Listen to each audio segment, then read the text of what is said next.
Two teams who've had encouraging tournaments, trying to avoid it ending on a downer. My name's Mark, let's talk rugby.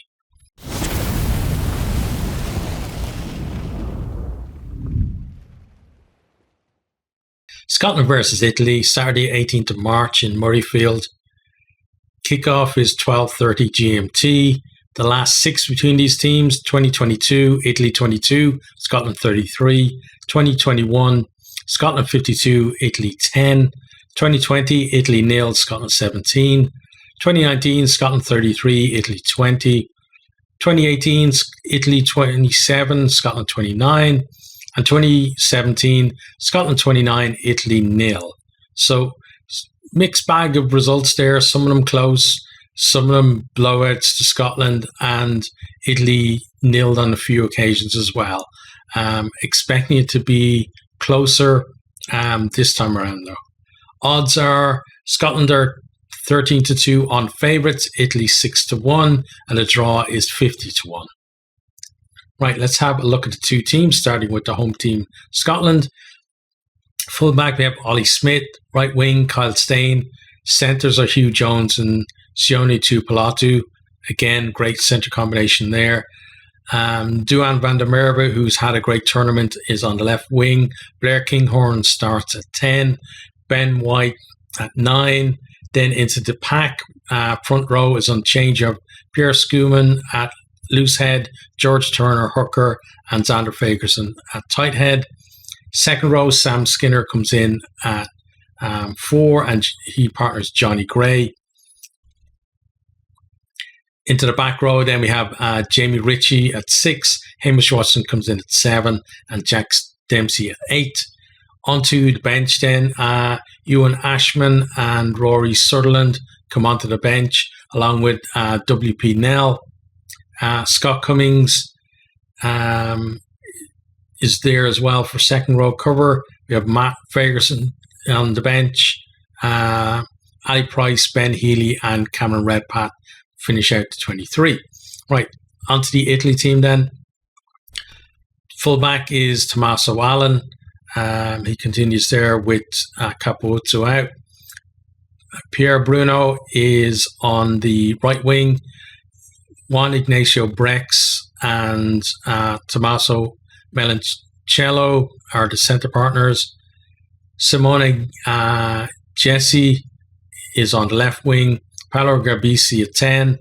Alessandro Fusco comes in at 9. Danilo Fischetti is the tight head. Giacomo Nicotera continues at hooker. Marco Riccioni comes in at tight head. Eduardo Iachizzi comes in the second row. He partners Federico Ruzza. Back row then is Sebastian Negri, Michel Ramro, the captain, and Lorenzo Canone. Onto the bench then, Marco Manfredi comes onto the bench. Federico Zani continues there. Pietro Cesarelli comes onto the bench as well. Nicolo Canone has dropped down to the bench.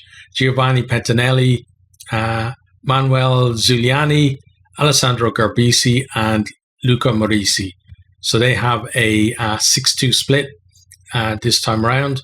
They've had a 6-2 split, I think, most of the tournament. There's, I think, only one game where they went 5-3. In terms of caps then, backs pretty close, 143 for Scotland to 148 for Italy. Forwards, though, Scotland with a bit of an edge, 313 to 179. Starting 15s, then 456 to 327. On the bench, Scotland with 198 caps to come on, and Italy not too far behind with 158. Totals then 654 versus 485. So, neither the most experienced 23s that we've seen in the Six Nations, but I think some newer players getting some great experience in this tournament. Okay, so let's have a look at Scotland. So Russell and Hogg, they're injured. We knew that from earlier in the week, but Richie Gray is also out. He was with the squad. He was taken off early against Ireland, but he stayed with the squad for monitoring, but obviously couldn't make it.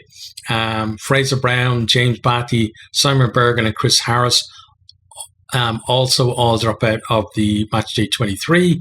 And we have Ollie Smith starting at fullback, just as third cap for him, but he played decently in the URC, so let's see if he can produce something here.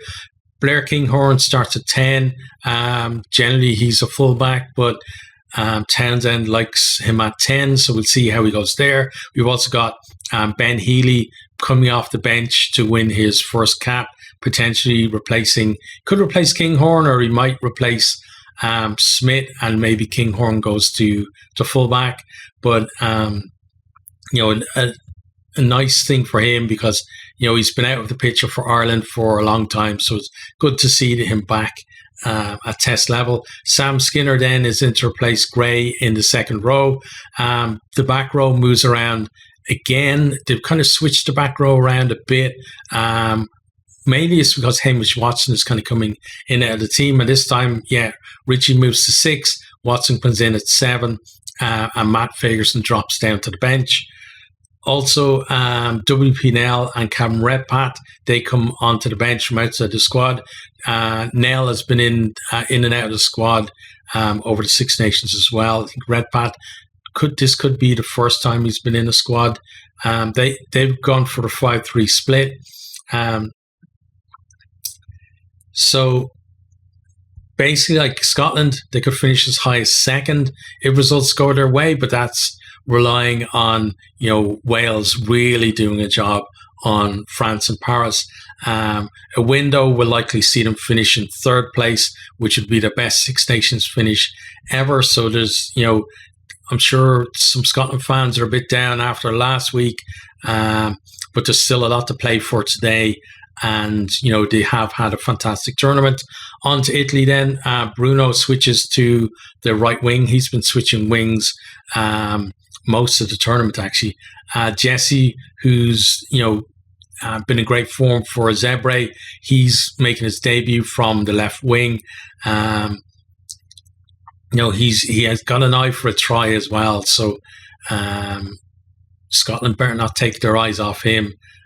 Or he might go over and maybe, ruffle some feathers. Maybe Italy won't cause an upset, but it could at least make Scotland sweat a bit. Fusco replaces Barney at 9. Then we have Riccioni replaces Ferrari at tight head. They seem to have basically been rotating their 3 tight heads throughout the tournament.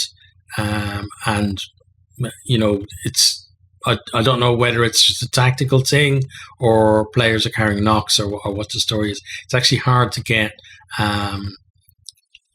It's hard to get news on the Italian rugby, in English at least.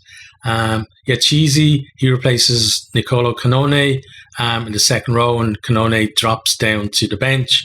Their excellent back row, though, remains unchanged, and they will give that Scotland back row, who are also full of great players, a real test.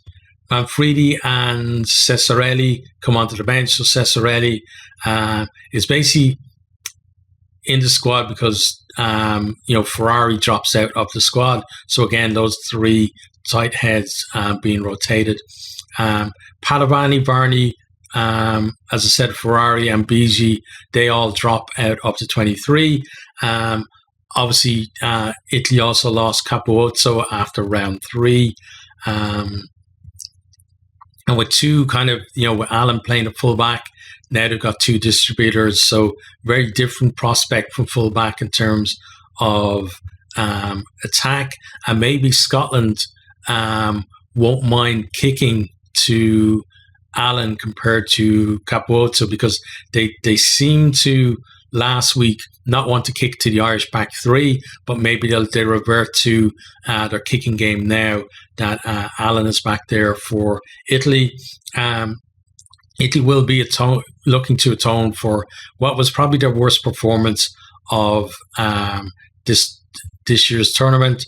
Last week I feel like they kind of blew a game that everyone thought that they would win.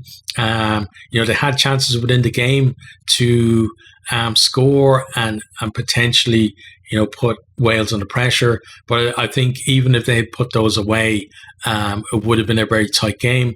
And whereas people were expecting them to be a step above Wales, and clearly they weren't on the day, so they'll be looking to make amends for that.